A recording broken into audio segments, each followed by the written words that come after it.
So she encouraged me for the next several days to pay attention, to make an intention before I go to sleep, to dream about something significant that might inform my resistance to having this teacher, Jesus, come into my life. And anyway, it's interesting. I think the first night I had a dream about my family, my sisters, something to do with my family. And the next night I had this really profound dream. So I'm going to share that here. In this dream, I was walking down Dolores Boulevard in San Francisco, a place that I knew well, that I had lived. That's where I went to study graduate school in Asian philosophy. Anyway, I was walking down Dolores Boulevard and suddenly everything becomes very quiet. And I just kind of have this sense when all the birds stop chirping, there's going to be an earthquake. And sure enough, there was a massive earthquake and everything's shaking, buildings are tumbling, and all this panic and pandemonium all around me. And in the middle of this, a car screeches to a halt and the back door opens, and it's my family. It's my father driving, my mother in the front seat, little sister. Between the two of them, my older two sisters in the back seat, and they're saying, come on, come on, come on. And I just remember standing there going, no, I don't think so. I'd rather stay out here in the earthquake than go with you. So the car door slams shut and they drive off, and immediately this rope ladder falls in front of me, and I, without even looking, I just grab on like I know this is the way. And I start being lifted off the ground, and then I look up and I see it's a helicopter, and there's someone up there waving like, come on, come on, come on. And I climb up the rope ladder as the helicopter is lifting me off the ground, and within moments the door to the body of the helicopter shuts with like a thump, and everything's like really quiet. All the pandemonium, all the noise down below, everything's really quiet except for a little, like a heartbeat, like a thump, thump, thump, thump, thump, which I recognized at the time was the rotor of the helicopter. Anyway, I'm in the helicopter, everything's very quiet. This room, the body of a helicopter is big, I'm not seeing the cockpit, just this room where everyone's sitting in the circle, and the cockpit is all, or the room's all red, like a red velvet material on the walls, the floor, the ceiling, and very, very beautiful, very serene. And all the people are sitting in a circle around the room is like a circle. And they're sitting in a circle, and there's one chair open across the way. And I start heading for the chair, thinking that's what I'm supposed to do, is sit with them. And they're like waving me off, like, no, no, no, no, no. Nobody says anything. It's all quiet. They're just saying no, and they're pointing to the front, like where the cockpit is. And so I think, oh, I'm supposed to go to the cockpit. So I do. And there's a pilot flying the helicopter and seat next to the pilot. And he just motions with his head, sit down there. And so I sit down and put on my seatbelt. I'm kind of looking out the window, seeing all the pandemonium down below, now far away, but everything's on fire and the whole city is being destroyed. And so I put on my seatbelt and just kind of sit there, and suddenly the pilot, without looking at me, he just asks me a question. He says, so what airport do you fly out of? And I just say, what? And he says, what airport do you fly out of? And then I recognize that he's asking me, like I'm a pilot like him, so where's my home airport, home base?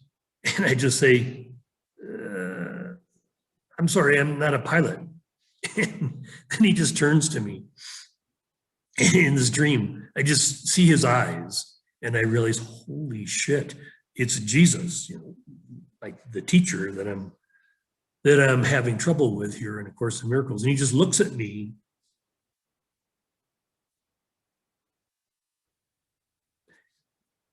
And he doesn't say a word. I just realize his look is telling me, you don't know shit.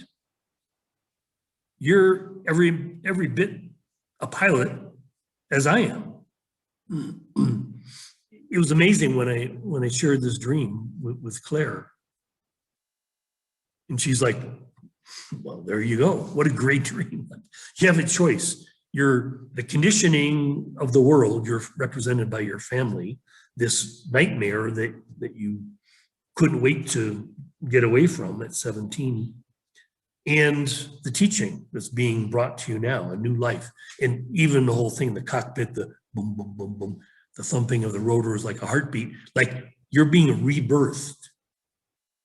Okay, and Claire ended up being the perfect surrogate mother to be part of this rebirthing process for me here now in my middle 30s, being rebirthed. Perfect dream. Like I said, my 25-year devotion to A Course in Miracles, along with other teachers like Eckhart Tolle and Carolyn Mason and Dr. David Hawkins and others, Choyam Trungpa. I mean, many other influences, but it was this process that I had said, yes, okay, I signed up. It was basically, as some of the books I've read talk about, you know, there's a dark night of the soul. And basically for me, you know, even though my 20s had been pretty dark, it was this period that when I'd said, yes, okay, I signed up, I answered the call, I'm ready to change my life, drop all my interference patterns, little by little, and, you know, walk this walk, you know, through the dark night. And many people, Robert Johnson in his book Transformation talks about that process, that will either be like 7 months or 7 years or 21 years, depending on the depth of the dark night, what it's really about. And for me, it was a full 21 years from the time that I started this training with Claire at the age of 34 and pretty much ended at the age of 55 when I was fully cooked, ready to move on and you know, begin the process of fulfilling my personal destiny.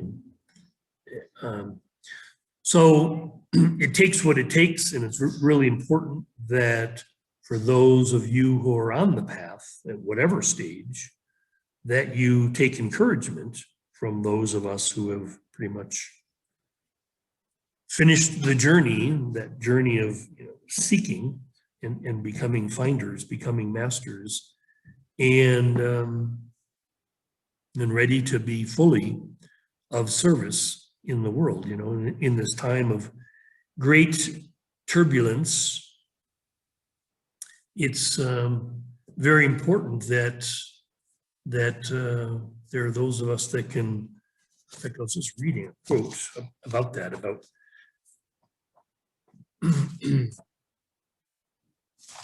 DTT, see if I can find that. Oh yeah.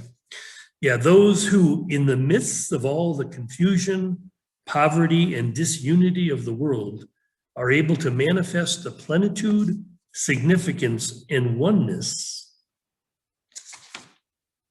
of transcendental being are indeed whole.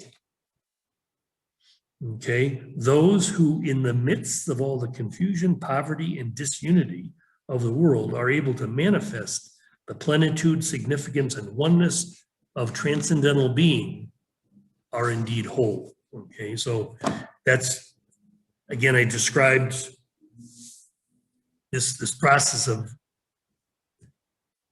as we become masters, that we become whole, happy, and free. Okay, we're free of interference patterns. We're free of the conditioning of the world. We're whole in the sense that we've become fully about our destiny. We've answered the call, and result of our journey, we become whole. Okay, and of course, the result at the emotional levels is being happy, being a truly happy human being, whole, happy, and free. So this is the promise of our the willingness to answer the call. Again, that's the key in the beginning, is being willing to listen and being willing to say yes. when we're called, when we receive a clear invitation that we simply say yes. We don't have to have any information, it's all about faith. It's all about trust that this universal principle has our highest and best interests at heart. And if we follow the guidance, our highest good, right? The fullness of the purpose of our life will be shown to us.